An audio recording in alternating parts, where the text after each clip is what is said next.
पता नहीं, सत्ता पक्ष का तो समझ में आता है कि वो तमाम गड़बड़ियों पर पर्दा डालेंगे, लेकिन जो विपक्ष के नेता हैं उनको ये सब नहीं दिखता, और खासकर जो नौकरियों की गड़बड़ियां हैं। संसद में आप सवर्ण नेताओं का भाषण देखें तो पता नहीं कहां कहां से ये लोग बोलते रहते हैं। राहुल गांधी का पूरा भाषण कहीं से भी दलित, पिछड़े, किसान, आदिवासी, अल्पसंख्यक समाज के हित में नहीं है। मैं बार बार कह रहा हूं, मुस्लिम समाज को 60 साल तक कांग्रेस ने ठगा है।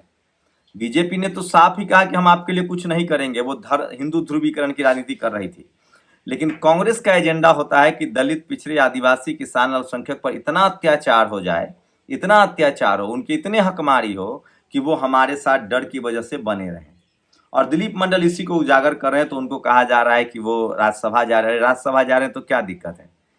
कांग्रेस किसको राज्यसभा भेजती थी? सोचिए, अनिल जयहिंद ने एक ट्वीट किया है कि दिलीप मंडल को राज्यसभा भेज रहा है, क्या दिक्कत है? उपेंद्र कुशवाहा को बीजेपी ने राज्यसभा भेजा है, अच्छी बात है।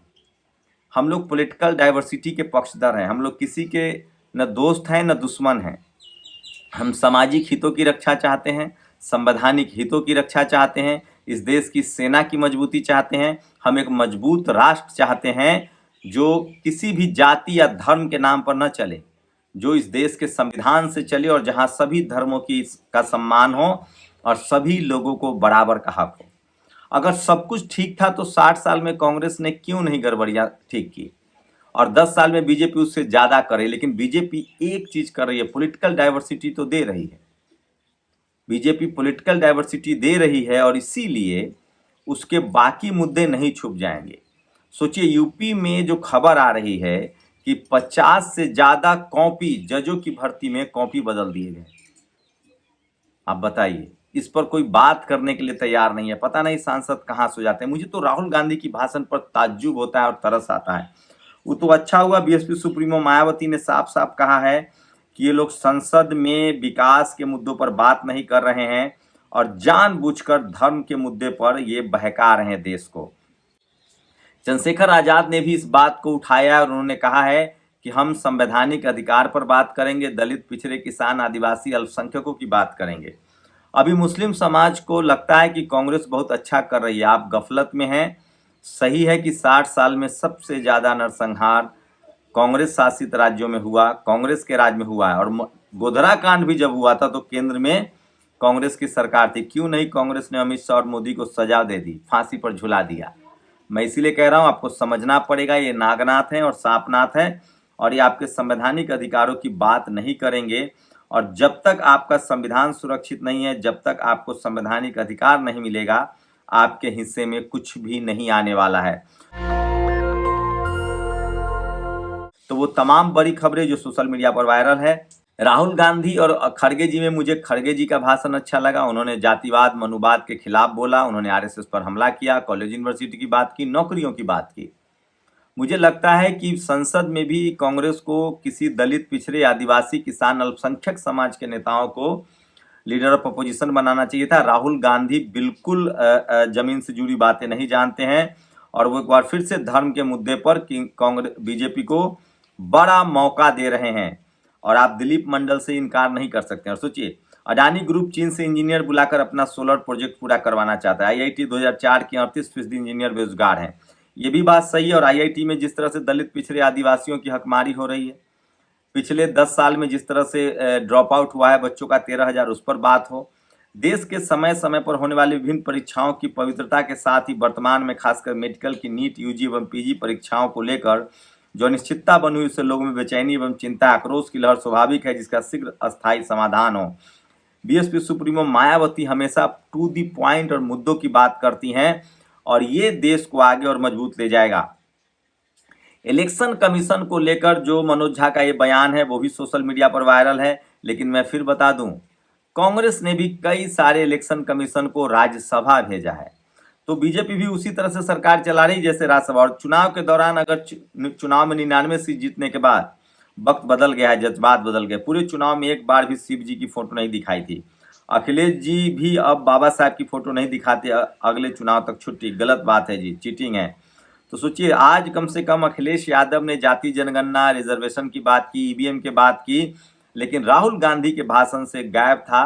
राहुल गांधी की वाहवाही सिर्फ सवर्ण मीडिया कर रही है, जो नहीं चाहती है कि बिहार में रिजर्वेशन पर बात हो, जो हाई कोर्ट ने रोक लगा दी है। जाति जनगणना पर बात हो, कोलिजियम पर बात हो, ईवीएम पर बात हो, तो सवर्ण समाज जिस नेता की वाहवाही करे, समझिए दाल में कुछ काला है। चंद्रशेखर आजाद से उम्मीद है, लेकिन देखते हैं उनको कितना समय मिलता है। राजकुमार रोज से उम्मीद है। उपेंद्र कुशवाहा सोशल जस्टिस के बड़े प्लेयर हैं, उनको राज्यसभा भेजा गया है, देखते हैं। सोचिए, बीजेपी के ही डिप्टी सीएम जो बैकवर्ड समाज से हैं, बिहार के डिप्टी सीएम हैं, सम्राट चौधरी ने कहा कि हम इसको लेकर सुप्रीम कोर्ट जाएंगे, 9वीं अनुसूची में डाल दीजिए। मैं इसीलिए कह रहा हूं, आप पार्टी मत देखा कीजिए। राहुल गांधी कभी आपका सगा नहीं होगा। आपका सगा कोई अखिलेश यादव, कोई मायावती जी, कोई तेजस्वी यादव होगा। बस शर्त इतनी है कि इनको भी समय समय पर आपको टाइट करना पड़ेगा। इस बयान से सिर्फ सपा और आरजेडी को डरना चाहिए। सोचिए, ये दिलीप मंडल ने कहा है, राहुल गांधी प्रो मुस्लिम बयान दे रहे हैं, तो वो किसका वोट काटेंगे? सपा का और आरजेडी का। बीजेपी को तो वैसे भी मुसलमानों का वोट नहीं चाहिए, वो तो हिंदू ध्रुवीकरण की पार्टी है।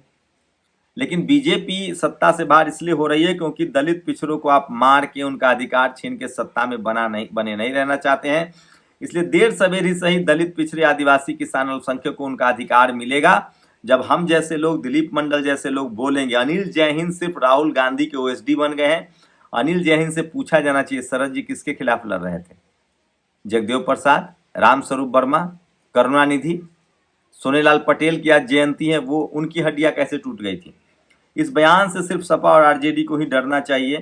तो ये बात सही है कि राहुल गांधी के भाषण में बहुजनों के लिए कुछ नहीं था, बैकवर्ड के लिए कुछ नहीं था, दलितों के लिए कुछ नहीं था, और वो मुस्लिम एट्रोसिटी की बात कर रहे हैं। सवाल है कि कांग्रेस के राज में सबसे ज्यादा दंगे हुए, और गोधरा दंगा भी जब हुआ था तो कांग्रेस की सरकार थी, उन्होंने क्यों नहीं अमित शाह और मोदी को जेल में डाल दिया?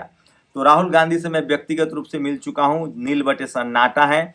सोशल जस्टिस उनको कोई समझ नहीं। देखते हैं अनिल जैहिंद उनको कितना ट्रैक पर ले आ पाते हैं, खड़गे जी कितना ट्रैक पर लाते हैं। सबसे भयानक खबर है, सोचिए, उत्तर प्रदेश में मुख्य जे परीक्षा में 50 कॉपियां बदली थी। यूपी यूपीएससी की 5 अधिकारी दोषी, 3 निलंबित हैं, और इनका भी नाम बताऊंगा तो आप दंग रह जाएंगे। सतीश चंद्र मिश्रा जो अधिकारी थे, उनके देखरेख में हुआ था। और एक अधिकारी हैं, इनको देख लीजिए कितने फ्लैट और गाड़ियां हैं, आप कल्पना नहीं कर सकते। मुझे नहीं पता इस देश में, मैं इसीलिए कह रहा हूं कि सारे जांच दलित पिछड़ों के लिए बना हुआ। अभिजीत श्रीवास्तव, एक एफिडेविट जारी हो रहा है सोशल मीडिया पर। ममता त्रिपाठी ने ट्वीट किया है कि एक श्रीवास्तव नाम के अधिकारी के कितने प्लॉट, कितने बिल्डिंग, कितने फ्लैट, कितनी गाड़ियां हैं। और ईवीएम पर मुझे बिल्कुल भरोसा नहीं है। अखिलेश यादव ने देर सवेर ही सही संसद में ईवीएम का मुद्दा उठाया, ये देख लीजिए, सुन लीजिए। ईवीएम पे मुझे कल भी भरोसा नहीं था, आज भी नहीं भरोसा। मैं 80 की 80 सीट जीत जाऊं तब भी नहीं भरोसा। और मैंने अपने चुनाव में कहा था, अध्यक्ष महोदय, कि ईवीएम से जीत करके ईवीएम हटाने का काम करेंगे। न ईवीएम का मुद्दा मरा है, न जाएगा खत्म। जब तक ईवीएम नहीं हटेगी, हम समाजवादी लोग उस बात पर अड़ग रहेंगे। और 50 से ज्यादा कापियां बदल दी गई थी। तो ये तमाम संवैधानिक संस्थाओं को कमजोर किया जा रहा है, और ये सब बीजेपी को समझना पड़ेगा, खासकर योगी आदित्यनाथ को। अब वो दौर गया जब आप हिंदू बनकर भी वोट लेंगे और एससी एसटी ओबीसी के अधिकार छीनेंगे। मैं बार बार कह रहा हूं, एससी एसटी ओबीसी का मतलब है आप दलित, पिछड़े, आदिवासी, किसान, अल्पसंख्यक हो सकते हैं। आपके सारे अधिकार जो है वो एससी एसटी ओबीसी के रूप में संविधान में सुरक्षित हैं। और पीसीएस जे मेंस में बदली थी 50 कॉपियां, 5 अधिकारी मिले दोषी, 3 निलंबित। अभी यूपीएससी का प्रीलिम्स आया, और सोचिए ये सारी करतूत किसकी है? ये नीट का एग्जाम कौन लाए? पहले पीएमटी होता था, पेपर लीक नहीं होता था। कपिल सिब्बल, जो ब्राह्मण, 3 ब्राह्मण समाज के नेताओं ने, पी चिदम्बरम, कपिल सिब्बल और प्रणब मुखर्जी ने यूपीए 2 के दौरान ये सारे चीज किए हैं। ईडी का उन्होंने ही नाखून तेज किया, नीट उन्होंने ही लाया, यूपीएससी का पैटर्न बदला, सीयूटी लाया। और अब इस पर आप बोलेंगे तो आपको कहेंगे कि आप दलाल हैं। बीएसपी सुप्रीमो मायावती इसलिए समय समय पर सटीक टिप्पणी करती रहती है, और वो कहती हैं कि परम पूज्य बाबा साहब डॉक्टर भीमराव अम्बेडकर ने देश में विभिन्न धर्मों के करोड़ों लोगों के हित, कल्याण, भाईचारा आदि के लिए धर्मनिरपेक्षता के आधार पर संविधान बनाकर सभी धर्मों का सम्मान सुनिश्चित किया, जिसके प्रति एवं सत्ता विपक्ष दोनों सदन के भीतर बाहर गंभीर होने की जरूरत है।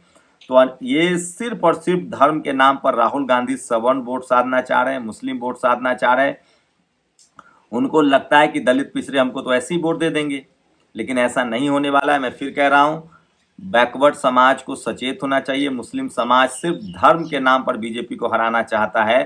धर्म की राजनीति जितना आप करेंगे, आप नहीं हरा पाएंगे बीजेपी को। आपको SC ST OBC की राजनीति करनी पड़ेगी, और आपको अगर तमाम इंस्टीट्यूशन में रिजर्वेशन लागू करना पड़ेगा। अब SC ST OBC जो 90% आबादी है, मुस्लिम समाज में भी 90% OBC के लोग हैं, ST के लोग हैं। ये सरकार आरक्षण विरोधी है, पेपर लीक इसलिए कराती है कि सरकारी नौकरी देने पड़े। अखिलेश यादव का ये बयान कम से कम स्वागत योग्य है। तो देर से ही सही अपने अपने होते हैं। अखिलेश यादव ने आरक्षण का मुद्दा उठाया है, EVM का मुद्दा उठाया है, ये सब कुछ सबसे ज्यादा जरूरी है। मैं फिर कह रहा हूँ, राहुल गांधी से सवर्ण समाज खुश है, सवर्ण मीडिया खुश है, वो लोग जो मुट्ठी भर हैं। मैं फिर कह रहा हूँ, बीजेपी को डाइवर्सिटी लानी पड़ेगी। वो पॉलिटिकल डाइवर्सिटी तो दे रही है, जब तक वो मनुवाद जातिवाद पर लगाम नहीं लगाएगी और SC ST OBC का हक खाकर वो अपनी सरकार भी नहीं बचा सकती है। कांग्रेस ने ये सब खेल 60 साल किया, बीजेपी 10 साल में एक्सपोज हो गई है। आने वाला समय दलित, पिछड़े, किसान, आदिवासी, अल्पसंख्यक का होगा। बस सचेत रहिए और आपके हित के मुद्दे कौन उठा रहा है उस पर सजग होइए। मैं फिर कह रहा हूँ, अजीत अंजुम, अभिसार शर्मा, पूर्ण प्रसून वाजपेयी, रवीश कुमार अगर आपको पसंद है और दिलीप मंडल से नफरत है, तो या तो आप भोले हैं, नासमझ हैं, या आपको कोई लालच है। फिर आप समाज की बात मत कीजिए। शुक्रिया।